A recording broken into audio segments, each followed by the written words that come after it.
Milton সামাদ্দারকে নিয়ে কেন এত আলোচনা, যা বলছেন নেটিজেনরা।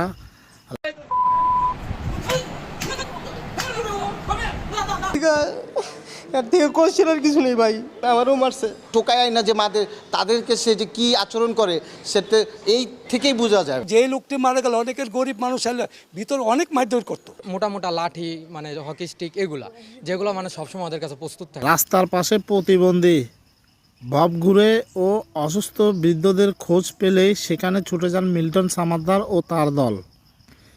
আমার একটু মাফ করা যায় ভাই, কিডনি বেচা এই বয়স্ক মানুষদের উত্তর দিলাম। কিডনি বেচা কি এত সহজ? কার কাছে বেচছি, কেন বেচছি, কেমনে বেচছি, কিডনি কোথায় বেচছি, রুগী কে নিছে, সেই তদন্তগুলো আনেন ভাই। তারপরে যদি বলেন আমি বিক্রি করছি, কোথায় করছি, কিভাবে করছি, কার কাছে করছি, কোন মাধ্যমে করছি, সেই তথ্যগুলো আপনারা সকলে বাই করেন, প্রকাশ করেন এবং আপনারা প্রমাণসহ আইন কানুন প্রশাসনের হাতে জমা দেন। বাংলাদেশের প্রশাসন তদন্ত। ফেসবুকে এরকম ভিডিও দিয়ে মানুষের কাছে অর্থ সহায়তা চান তিনি। মিল্টনের হিসাবে প্রতি মাসে সহায়তা হিসাবে জমা পড়ে প্রায় 50 লাখ টাকা। এইসব টাকায় রাজধানীর দক্ষিণ পাইকপাড়ায় গড়ে তুলেছেন child and old age care. বর্তমান সেখানে 20 জনের মতো বৃদ্ধ আশ্রিত রয়েছে, জানান মিল্টন সামাদ্দার।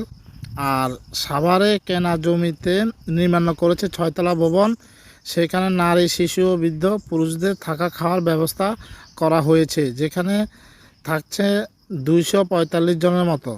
মানবতার সেবক হিসেবে নিজেকে পরিচয় দেওয়া মিল্টন সামাদ্দারকে নিয়ে এমন একটি প্রতিবেদন জাতীয় একটি দৈনিকে প্রকাশিত হওয়ার পর সামাজিক যোগাযোগের মাধ্যমে তোলপাড় সৃষ্টি হয়েছে। গত কয়েকদিন ধরে হট টপিক পরিণত হয়েছে বিষয়টি। এ নিয়ে মিশ্র প্রতিক্রিয়া জানিয়েছেন নেটিজেনরা। ঠিক আছে, এখন তো সেলিব্রিটি মানুষ ভালোই লাগে, মানুষ বাইরে গেলে চা খাওয়ায় ফ্রি, এটা কি আমার দোষ? আপনার মোট কয়টা পেজ? আমার পেজ আছে মানে ব্যাকআপ রাখছি 2টা দাদা। Child and old age care foundation নামে একটা রাখছি, মিল্টন সমুদ্র নামে একটা রাখছি। একটা আইডি আছে প্রায় 11 মিলিয়ন, মানে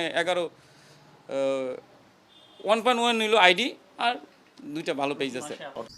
অনেকেই মিল্টনের পক্ষে মন্তব্য করছেন, আবার অনেকে তার বিরুদ্ধে অনীত অভিযোগের যথাযথ তদন্তের দাবি জানিয়েছেন এবং দোষী সাব্যস্ত হলে দৃষ্টান্তমূলক শাস্তি নিশ্চিত দাবি জানিয়েছেন। অজ্ঞাত দিয়ে একটা ভিডিও বানাই, সে কেমন আছে দেখে তার কেমন আছে ভিডিও বানাই এবং বিভিন্নভাবে আমরা একটা মানুষকে আপনাদের কাছে তুলে আনি যেন আপনারা দেখেন এবং আমাকে যারা সহযোগিতা করে আমি কি কর্মকাণ্ড করতেছি প্রতিনিয়ত সেটার আপডেট দেওয়ার জন্য ভিডিও বানাই।